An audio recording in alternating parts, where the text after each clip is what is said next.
읽은 이 본문의 말씀은 열왕기하 마지막 부분에 해당하는 이제 그런 말씀입니다. 남유다 왕국이 멸망한 이런 어떤 시점, 시드기야가 왕으로 있을 때 그가 끌려가고 또다시 이스라엘이 참담해지고 난 다음 이야기들을 이렇게 살펴서 우리가 보고 있습니다. 특별히 그 25장 마지막 부분에 나와 있었던 이제 이런 내용들은 이제 성전이 파괴되고 성전에 있었던 기물들이 몽땅 다 바벨론으로 가지고 가게 되는 그런 비운의 역사를 기록했습니다.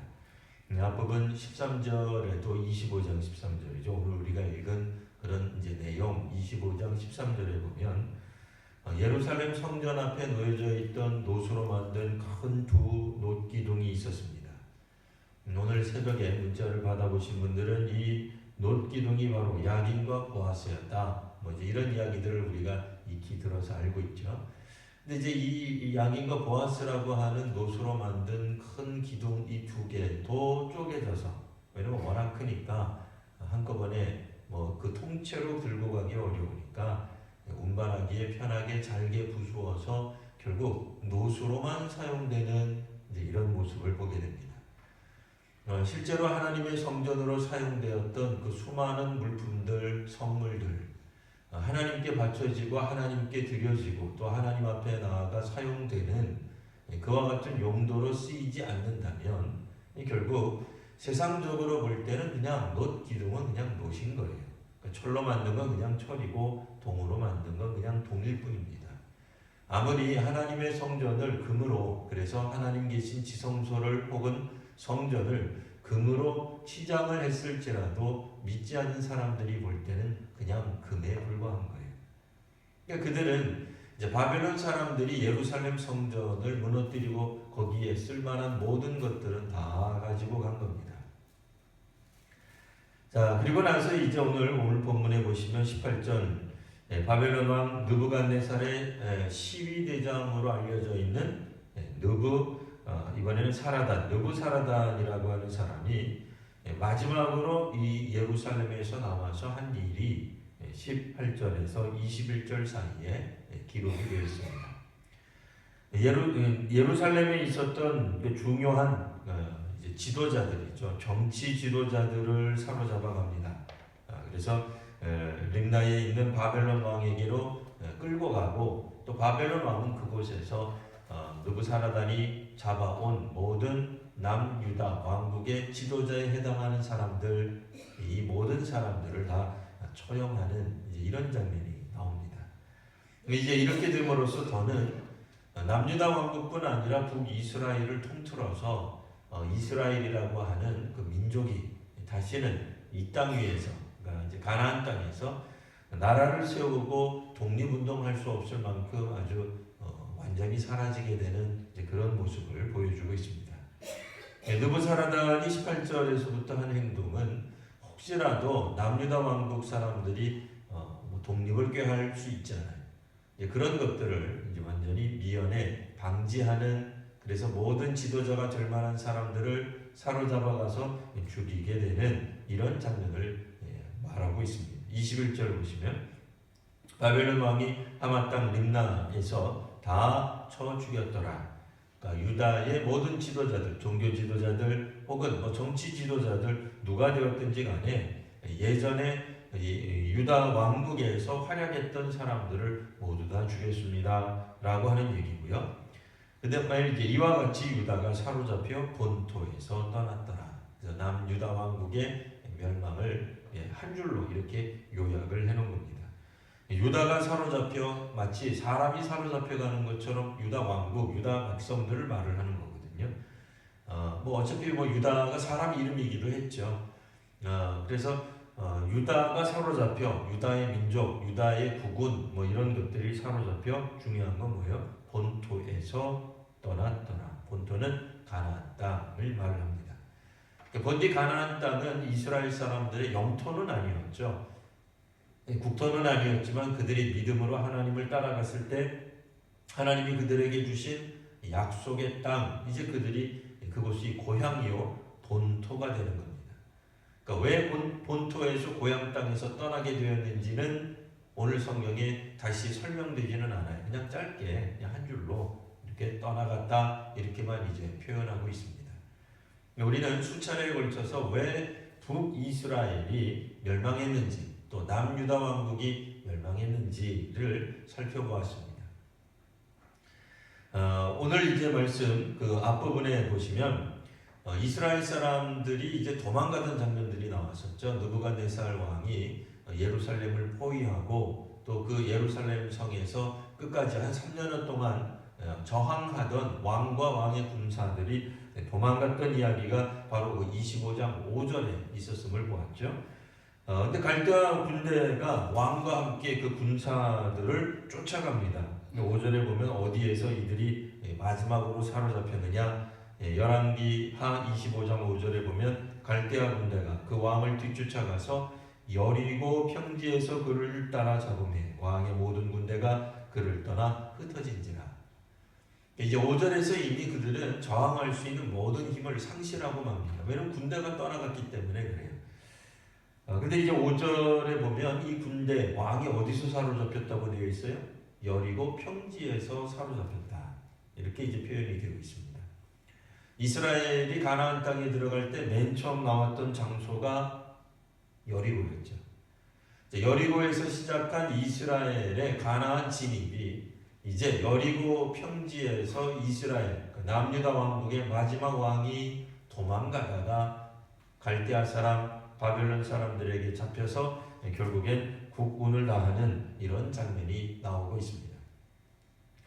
성경은 참으로 재미있게도 또 특이하게도 맨 처음에 그들이 시작했던 그 시작점, 적과 꿀이 흐르는 가나안 땅에 처음으로 그들이 발을 디뎠을 때에 그들 앞에 놓였던 여리고성, 그것을 믿음으로 순종함으로 나아갔던 바로 그곳이 시작점이었던 곳에서 역사의 마지막을 장식하는 장면을 보게 됩니다. 아무리 위대한 신앙이 출발을 하였든지 간에 믿음이 사라지고 나면 그 역사적 장소는 수치의 장소로 바뀌게 될 겁니다. 우리가 생각할 때 참으로 우리가 대단했지, 굉장했지, 옛날에 우리가 그렇게 열심으로 수고했는데 라고 이야기한다 할지라도 지금 우리가 순종하지 않고 또 불순종의 역사가 계속 오래되고 나면 결국 남는 것은 허울뿐인 이름만 남는 겁니다. 위대했던 역사의 그 장소, 역사적 장소가 결국 가장 수치스러운 장소가 되고 말 것입니다. 예루살렘 성전이 아무리 휘황찬란하게 열왕기상 5장 그리고 우리가 읽는 6장 7장 새벽에 보는 말씀들이죠. 굉장하죠. 솔로몬의 성전의 영광이 이루 말할 수 없는 그런 아주 역사적으로 휘황찬란한 최고로 높임받을 수 있는 그런 왕의 업적으로 묘사된다 할지라도 오늘 본문에서 예루살렘 성전은 아주 처참하게 갈갈이 찢겨나가는 모습으로 묘사되고 있습니다. 물론 이제 열왕기상 맨 처음에 나와 있는 것처럼 성전 이제 그런 완공하는 모습, 또 성전이 건축이 돼서 그 안에 여러 가지 기물들을 이렇게 모시드리고 또 이렇게 준비하는 모습들에 비해서는 짧게 구성되어 있으나 사실 그렇죠. 만드는 건 어려워요. 파괴하는 게 훨씬 쉽습니다.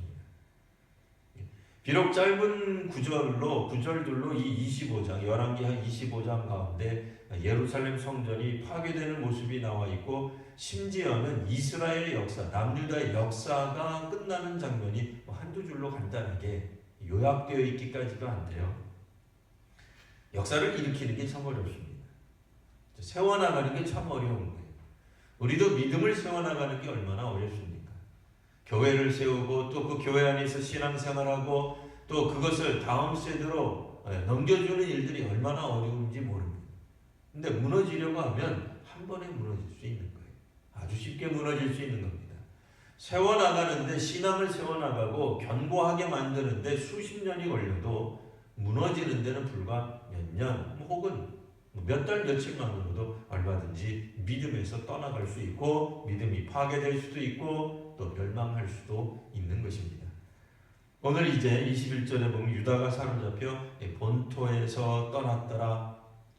그들은 이제 사로잡혀 갔더라. 포로로 끌려갔더라. 더는 이제 주권을 말할 수 없는 사람들이 되었습니다가 되는 겁니다. 뭐 생략된 형태로 많이 나와 있겠습니다만 뭐 이스라엘 사람들, 남유다 사람들의 불순종 그리고 이와 같은 일들의 궁극적 배후에는 하나님이 계신 겁니다. 하나님이 이들을 이끄셨고 또 이제 새롭게 다른 방향으로 바벨론으로 이들을 이끌어 가셨던 겁니다. 자, 그러면 예루살렘에는 그럼 사람이 없느냐? 남유다 왕국 땅에서는 도무지 사람이 없느냐? 물론 이제 거의 없었다고 봐요. 근데 그래도 간간히 남은 사람들이 몇몇 사람들이 나옵니다. 22절에 보면 유다 땅에 머물러 있는 사람들이 있습니다. 바벨론 왕은 이 유다 땅에 남아있는 잔류민들이죠. 유민들을 위해서 바벨론 관리를 세울 필요를 별로 못 느꼈던 것 같습니다.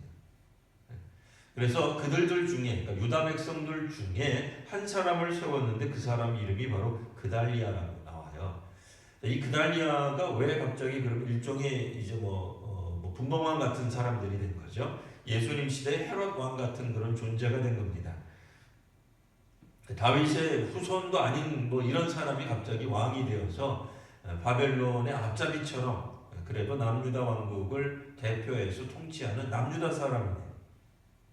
23절 보시면 22절에 보면 그달리아에 대한 이런 표현이 사반의 손자요 아히감의 아들이었다. 이렇게 이제 묘사가 되고 있습니다.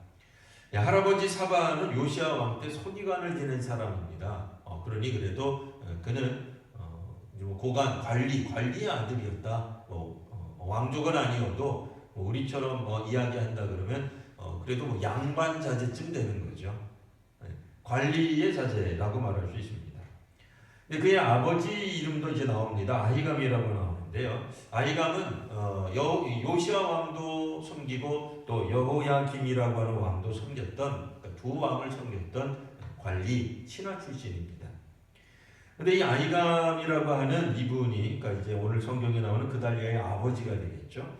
이 아버지는 이제 독특한 이력을 갖고 있어요. 그 이력 중에 하나가 뭐냐면 선지자 예레미야를 당시의 왕, 그가 이제 예레미야가 이제 여러 왕 때 이제 활동을 했었는데요. 여호야김 왕 때에 예레미야가 큰 위기에 빠집니다. 빠졌던 이유는 바벨론 왕을 섬기라고 얘기를 하거든요. 선지자가. 그러니까 좀 당황스럽죠. 우리가 생각할 때 선지자라면 적어도 하나님의 말씀을 선포하는 사람이라면 우리나라를 지켜줄 하나님을 선포해야 될 텐데 어찌된 일인지 선지자 예레미야가 친바벨론적 그런 예언을 선포했단 말이에요. 그러니 여호야김 왕 때에 큰 곤욕을 당하는데 이 아히감이라고 하는 관리가 예레미야를 여호야김 왕으로부터 구출을 해줘요. 그러니까 그 사람의 아들이 바로 오늘 성경에 나오는 그달리아라고 하는 사람입니다. 자, 그러다 보니 바벨론 사람들 입장에서 볼 때는 그의 아버지가 꽤 좋은 일을 한 거예요. 예레미야 선지자를 살려준 거니까. 근데 예레미야가 친바벨론적인 이제 그런 선포를 했잖아요. 사실은 바벨론의 스파이는 아니에요, 선지자가. 왜 예레미야 선지자가 바벨론의 스파이가 되겠습니까? 오히려 반바벨론적인 생각을 갖고 있죠. 바벨론에 의지해서는 안 되죠. 당연히 하나님을 의지해야 되지만 그때 당시의 상황은 하나님의 심판으로 바벨론이 쓰임받고 있기 때문에 하나님의 심판에 순종하는 의미에서 바벨론에게 순종할 것을 말했던 겁니다. 근데 이게 이제 혼돈되면 안 되는데요. 여하튼 바벨론 사람들이 볼 때는 그런 게 모르죠. 어떻게 알겠어요. 그러니 그달리아가 이 친바벨론 성향을 갖고 있는 사람으로 봤던 것 같아요. 그래서 이제 이 그달리아를 일종의 이제 왕으로 이제 세우게 됩니다. 23절에 보면 이제 그래도 남아있던 사람들, 흩어졌던 사람들, 용케 도망갔던 사람들이 있겠죠. 왜냐면 5절에도 보면 왕이 사로잡히는 가운데 유다왕이 사로잡힐 때 군대들이 전부 다 뿔뿔이 흩어지고 도망가고 이렇게 됐단 말이에요. 물론 다수는 끌려가고 죽고 포로로 끌려가서 죽고 그러긴 했겠습니다만 다 죽은 건 아니거든요. 일부 남아있던 사람들이 바벨론 왕이 그달리아를 지도자로 삼았다 하는 이야기를 듣고는 미스바로 달려갑니다. 왜? 미스바가 이제 새로운 행정도시가 되었기 때문에 그래요. 예루살렘은 다시는 복구하기 힘들 만큼, 이때만 하더라도 복구되기 어려울 만큼 처참하게 이제 뭐 왕궁이든 성이든 성전이든 훼손되었기 때문에 새로운 어떤 그런 행정도시로서 미스바가 이제 주목받게 되고, 그래서 미스바에 있는 그달리아에게 사람들이 몰려갑니다. 왜 몰려갔겠어요? 독립을 의논해야죠. 뭐 어떻게 하든 뭐 새로운 지도자가 되었다니 이 지도자가 무슨 생각을 하는지 한번 들어보려고 가는 거예요. 24절 그달리아가 뭐라고 얘기를 해요?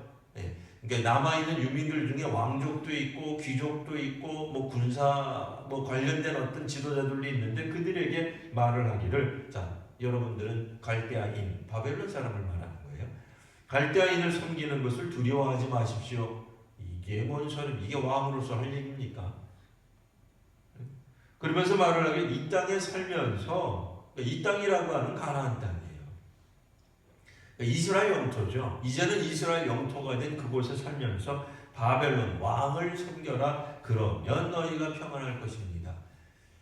이게 이제 뭐 앞뒤 빼놓고 읽으면 거의 뭐 친바벨론적인, 완전히 바벨론이 세운 왕이 맞는 거죠. 이 말을 듣고는 그래도 이제 뭐 목숨을 부지하기 위해 도망갔던 사람들, 왕족 이제 후손들 뭐 이런 사람들이 가만히 있겠습니까? 몇 날 며칠 이제 기회를 봐가지고는 10명이 쳐들어와서는 이 그달리아를 살해합니다. 암살한다는 얘기죠. 자, 암살을 해놓고는 그들이 이제 그러면 제국을 다시 세웠느냐, 혹은 이제 뭐 그러면 뭐 나라를 독립했겠느냐, 독립을 해야 될 거 아니에요. 근데 사람은 죽였는데 그달리아를 죽이는 데까지는 성공했는데 자신들의 힘이 워낙 약했어요. 남아있는 사람들의 힘으로는 도저히 바벨론하고 상대가 되잖아요. 왜냐면 정규군이 멀쩡하게 있을 때도 바벨론하고 싸워서 졌는데 이제 상당한 사람들이 다 죽고 뭐 심지어는 그달리아도 죽고 다 죽었잖아요. 다 죽고 난 다음에 남아있는 그 몇몇 사람들로는 도저히 바벨론하고 싸울 엄두가 나지 않습니다. 바벨론이 가만히 있겠어요? 예전에 몇몇 남유다 왕국의 왕들도 이렇게 막 도전했다가, 바벨론 왕에게 도전했다가 결국에는 남유다 왕국이 망했는데 이제 남아있는 몇 사람 가지고 도저히 어쩔 수 없으니까 이들이 애국으로 도망을 갑니다. 우리가 생각할 때 그래도 이 사람들이 참 잘한 것 아니죠. 왜요? 예레미야 선지자 예레미야가 뭐라 그랬다고요? 좀 그달리아가 말한 거하고 똑같은 얘기를 했어요. 실제로 그러니까 예레미야는 친바벨론적인 성향을 가진 사람은 아닙니다. 그러니까 제국주의에 물든 사람이 아니에요. 강대국에 그냥 빌부터 살자, 그냥 기왕 이렇게 된 거 그냥 바벨론의 속국으로 사는 게 속편한 거 아니에요. 그렇게 말한 건 아니라니까요. 그러니까 말은 그렇게 했을지라도 실제 내용은, 담고 있는 내용은 그 뜻은 아니에요. 하나님 앞에 우리들이 헌신하고 또한 순종하지 못했기 때문에 벌어진 일들에 대한 이야기거든요. 맞다는 거죠. 하나님의 뜻에 순종하지 않은 결과로 나온 것이니 그 결과를 우리가 받아들여야 되는 거예요. 그 사람들이 공부를 좀 못했어요. 그럼 성적이 나빠질 수밖에 없잖아요. 60점 이하로 떨어져요. 그거 못 참고 분을 해요. 그러면 안 되죠. 자기가 공부 안 한 거잖아요. 자기가 받아야죠. 뭐 낙제해야죠. 뭐 F학점 받아야죠. 뭐 한 학기를 더 다니든지, 뭐 학교에서 뭐 학사 경고를 받아서 뭐 학교를 못 다니게 되든지, 그 자기가 감수해야지. 자기가 공부하지 않고 그 결과로 벌어진 일에 대해서 자기가 수용 못하겠다. 나는 민족을 위해서 말은 맞는 것 같은데 앞뒤가 안 맞는 거예요. 민족을 위한다고 한다면 하나님께 헌신했어야 돼요.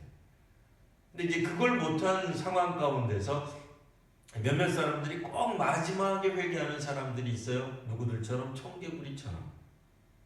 청개구리 이야기 다 아시죠? 워낙 말을 안 듣다가 마지막에 갑자기 부모의 유언을 따라가죠. 뭐 냇가에다가 나의 무덤을 만들지 말라는 얘기인데 굳이 또 거기다 만들잖아요. 그래서 뭐 한다고요? 비 올 때마다 개굴개굴 우는 거잖아요. 진짜인지 가짜인지 우리가 개굴이랑 인터뷰를 안 해봐서 알 길은 없으나 동화의 내용이 그렇잖아요. 동화의 내용이.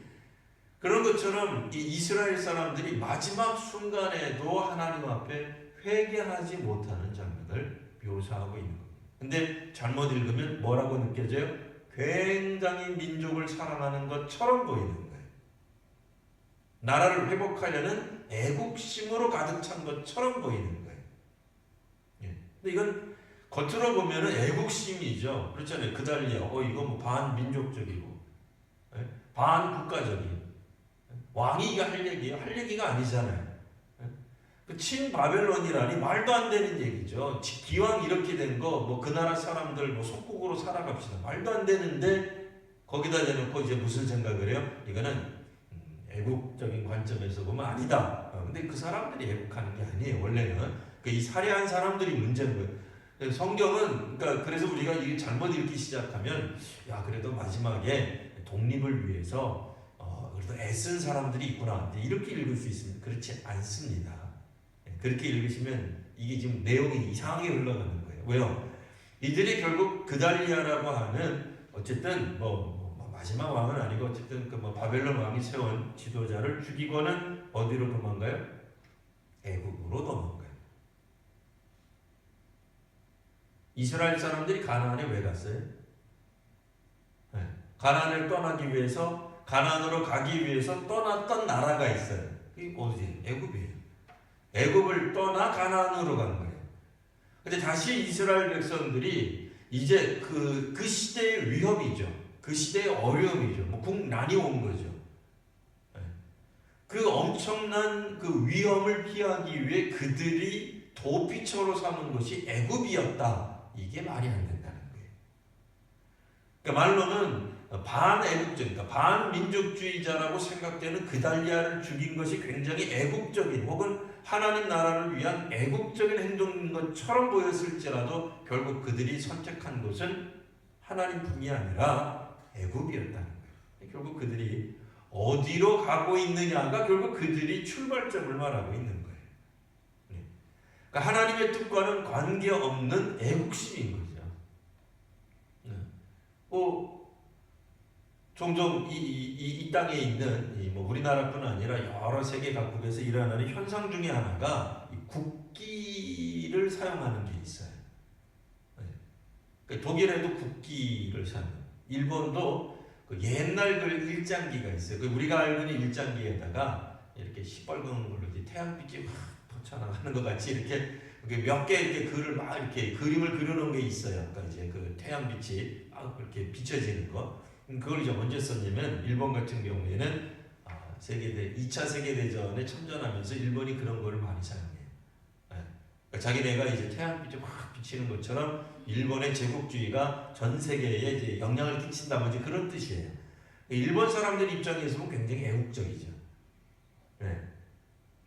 근데 세계 평화 입장에서 보면 그거 굉장히 위험한 거죠. 동남아시아, 우리 대한민국, 중국 이런 사람들이 볼 때는 그건 제국주의죠. 식민주의죠. 겁나는 거죠. 좋은 게 아니에요. 지금도 가끔 일본 사람들 중에 극우파들이 있어요.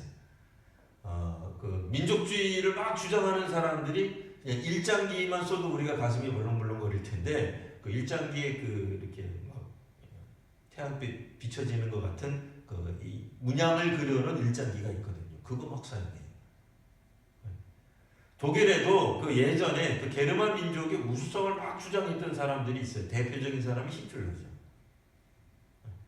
그래서 전 세계를 게르만 민족의 지도 밑에 지배 밑에 두겠다고 하는 거예요. 그래서 대표적으로 예수님을 죽인 민족으로 알려져 있는 유대인들을 굉장히 많이 죽여요. 잘못 보면은 예수님을 십자가에 단 유대인들 죽어 마땅하다. 굉장히 기독교적인 것 같잖아요.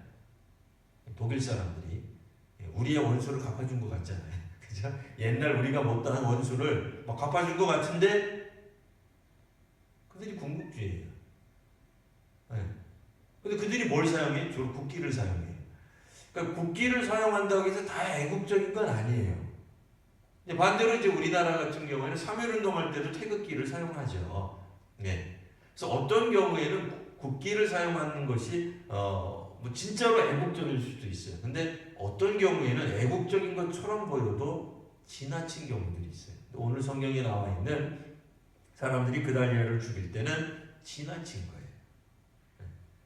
하나님의 뜻과는 관계없이 애국을 할 수도 있습니다. 근데 예레미야, 그러니까 오늘 이 성경 배후에 활동하던 선지자가 예레미야인데요. 예레미야 같은 경우에는 그렇게 선포하지 않았어요. 오늘 우리가 읽을 때 조금 이해가 되지 않는 말을 그달리아 왕이 하잖아요. 지도자 왕이 그달리아가 얘기를 하잖아요. 너희는 갈대아인을 섬기기를 두려워하지 마라. 흔쾌히 하라는 건 아니에요. 두려워할 필요는 없다. 그러니까 사실은 그달리아가 예레미야 선지자의 이야기를 잘 들은 왕이에요. 우리가 이제 앞뒤 배경을 빼놓고 읽으면 그달리아처럼 아주 못된 사람이 없는 거죠. 친바벨론적이고 나라를 팔아먹은 왕처럼 이제 거의 이완용 같은 사람처럼 보일지 몰라도 그렇진 않아요.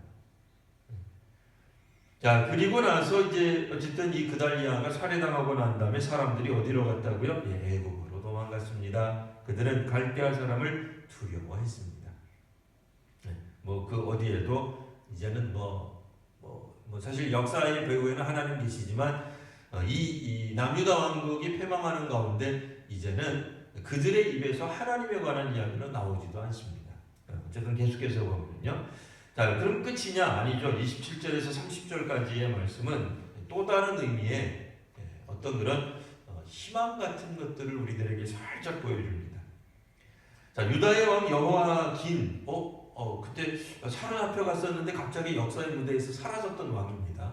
여호와김하고 이름이 비슷하죠. 어쨌든 여호와긴이라고 하는 사람이 바벨론으로 사로잡혀 갔었는데 그가 사로잡혀 간 지 37년이 지났습니다. 시간이 굉장히 많이 흘러갔네요. 그러니 이제 남유다 왕국이 망한 지는 한 27년 정도 지났고 여호와긴 왕은 이미 그 이전에 끌려갔던 왕이거든요. 여하튼 여호와긴 입장에서는 끌려간 지 37년이 지난 그 어느 날 바벨론에 새로운 왕이 즉위를 하게 되었다 하는 얘기예요.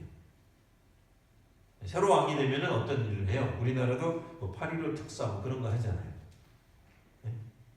국경일, 나라가 무슨 좋은 일 생기면 죄수 중에서 몇몇 사람들을 특사로 방면해주는 일이 있는데 이게 고대에도 그런 전통이 있었어요. 그래서 지금 오늘 성경에 보니까 남유다 왕국의 왕으로 바벨론의 포로로 잡혀온 사람을 방면하는 일이 있었다 하는 얘기예요. 물론 이제 수치스럽죠. 자기가 다스렸던 나라도 없어지고 국토도 없어지고 백성들도 뿔뿔이 흩어진 왕. 그러니까 이런 분이 왕이죠. 얼마나 비참해요. 그래도 놀라운 점은 그가 다윗의 후손이라는 점이겠죠. 정말 이건 사람으로 볼 때는 최악이죠. 왕으로 볼 때 정말 수치스럽죠. 차라리 전장터에서 죽었더라면 하는 생각이 들 정도죠. 그리고 그가 할 수 있는 일이라고는 아무것도 없습니다. 나라가 있습니까? 백성이 있습니까? 군대가 있습니까? 그렇다고 주변에 멀쩡한 제사장이나 선지자로 활동하기를 합니까? 아무도 없지만 놀라운 것은 굳이 이 구절을 여호와긴이라고 하는 사람을 더욱더 수치스럽게 만들려고 썼을까? 그렇게 읽으실 수도 있어요. 근데 그런 건 아니죠. 당연히 성경에 왜 이런 구절이 쓰여져 있고 열왕기하가 갑자기 마지막으로 그냥 뜬금없이 맥락 없이 확 끝나버리잖아요. 이게 뭐겠어요? 비록 여호와긴이라고 하는 사람이 지금 뭔가 할 수 있는 건 아무것도 없습니다. 남유다 왕국은 이미 역사적으로 몇 번에 걸쳐서 기회가 있었던 것 같지만 여전히 이스라엘의 끝에 있었던 마지막 왕들이 남유다 왕국의 왕들이 그 기회를 다 살리지 못했어요.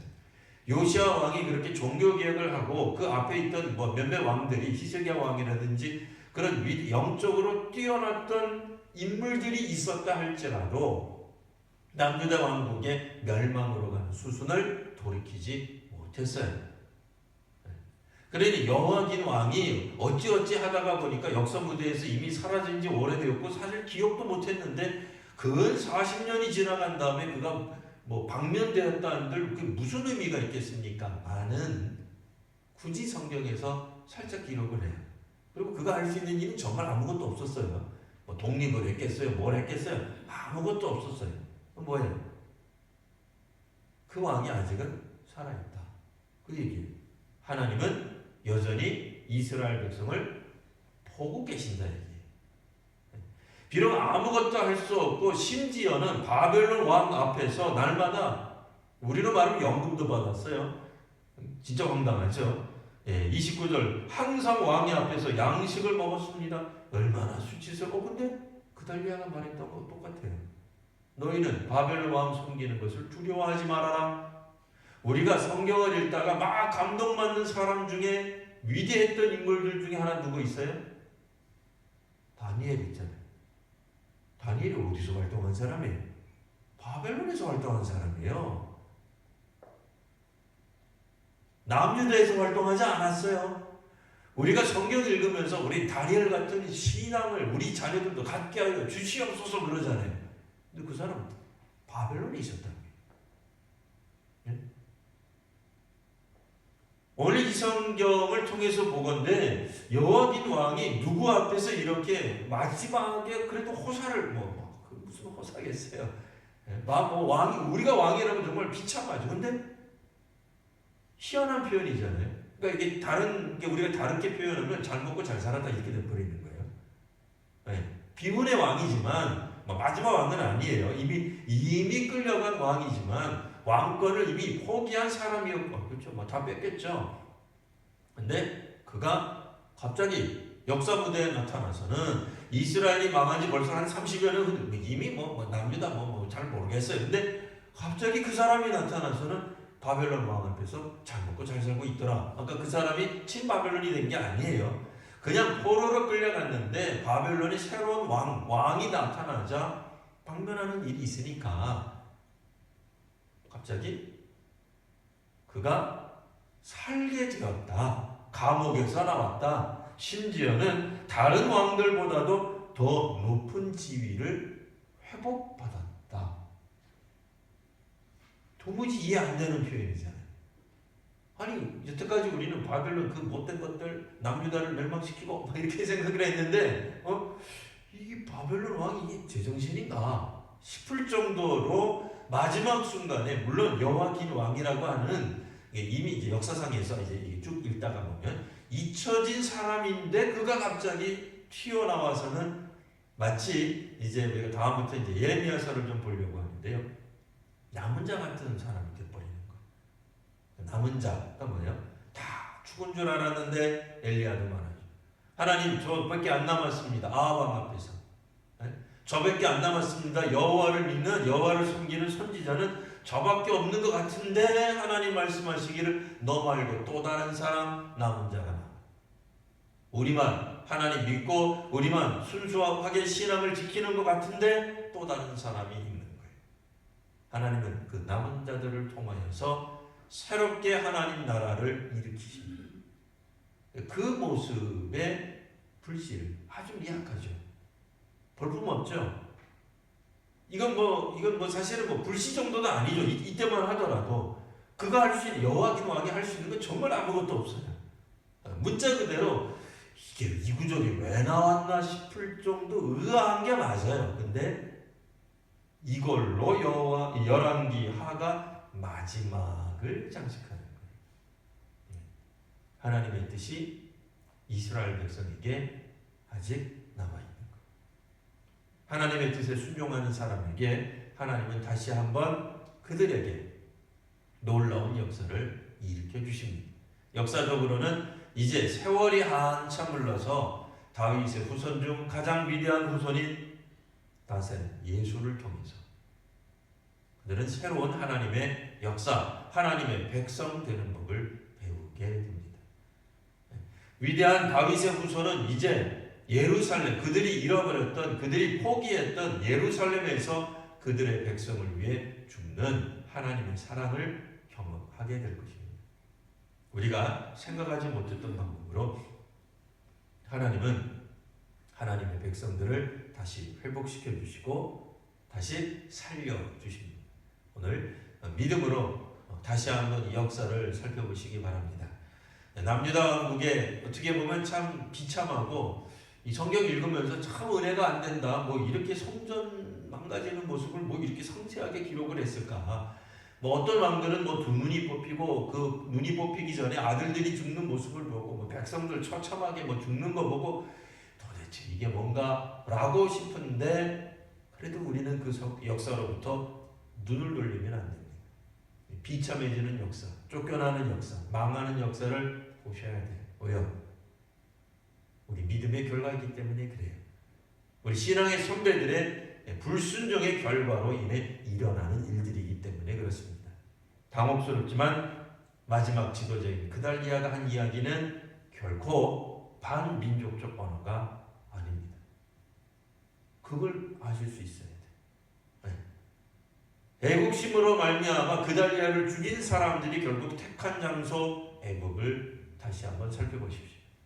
그들은 그달리아를 죽이면서 남유다를 다시 한번 살려보려고 하는 독립적 의사를 가지고 했을지 몰라도 실제로는 아니다 라고 뒤집는 세계관.